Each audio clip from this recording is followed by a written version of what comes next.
And I think that's a trap we can get into, is like not doing something because we can see some neurotic components into it. And I think we have this illusion that our motives can be 100% one thing or the other, when really, like, maybe there's a 20% neurotic need, and then there's an 80% authentic, like, no, I just want to help this person.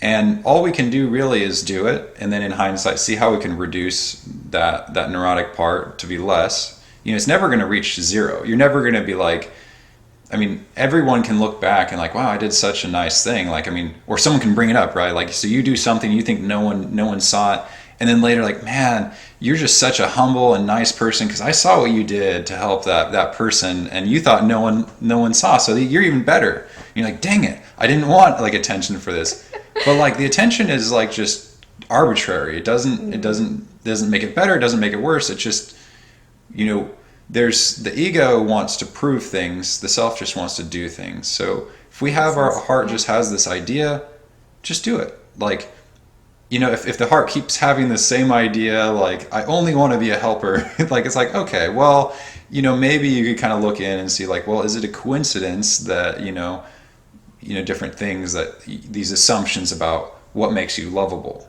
like if you were a product in a store, like, what product would you be? Like, what would you be selling? And what would it cost to purchase you, right? Your love. And it's kind of interesting because we got into this state. That's the most counterproductive thing I feel like we're taught when we're little, is that we're a commodity. We have to sell a product in order to get a product, and that product is love. When really, the law of nature pulls things apart. It's entropy. So as a chemist, it was very interesting to me. I'm like, why are things together if, like, all the laws say that things fall apart?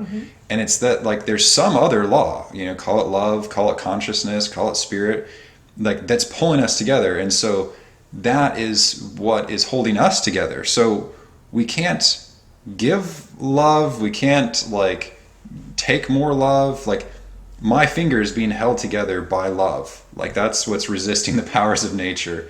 If I cut off my finger, which contains love, and give it to someone else, that doesn't increase their love, and it doesn't actually decrease mine either. It just makes me have not a finger, which is like, weird thing to do, right? But we do that, like, it's like, it seems comical in like a physical sense, but we do that as like, I'm gonna, like, work my fingers to the bone for this person. I'm gonna do this thing that I don't see value in. Like, I'm gonna starve myself, or I'm gonna go to the gym and hurt myself, like, trying to be this ideal so I can sell myself to this person.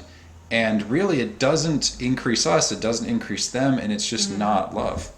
Yeah, exactly. This is like talking in like an ideal state, you would be able to come together perfect. But I also know that there's no perfect people. I mean, like, maybe like a Buddha or a Jesus or something like that. But like, when it comes to like average people coming together, there's going to be a lot of baggage that each person like sort of brings to the table.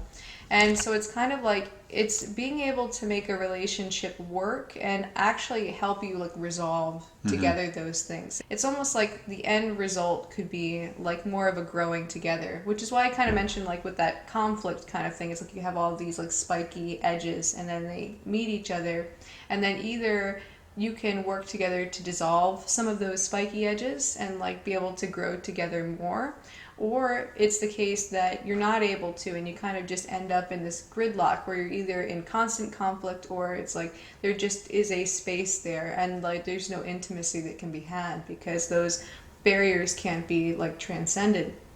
And so I think, as imperfect people coming into a relationship, it's kind of like, being very, very hyper aware of like what's going on internally, and not just necessarily like, intellectually, because I know, like I had mentioned earlier, that can be like a trap. I know for me personally, it's like, oh, if I can like intellectually understand everything, then it's like I can figure it out.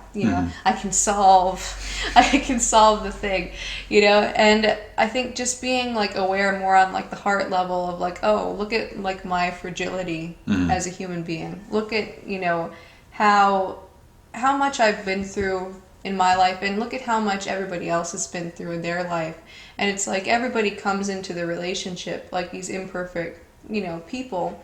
And in a sense, it's like a lot of times people have a very hard time transcending those barriers. And so we end up with a lot of like aggressiveness, passive aggressiveness, really codependent dynamics, narcissism, all of these other things that like sort of come into play. If you can orient yourself in a way that's like you're really doing your best to be aware of what's going on with you emotionally and the other person, you can work together if the other person's on the same page to like work in together. And to me, like that feels like something to really strive for, like in a relationship. And then knowing that like the end result can come to be like something that's actually very fulfilling and satisfying and beautiful.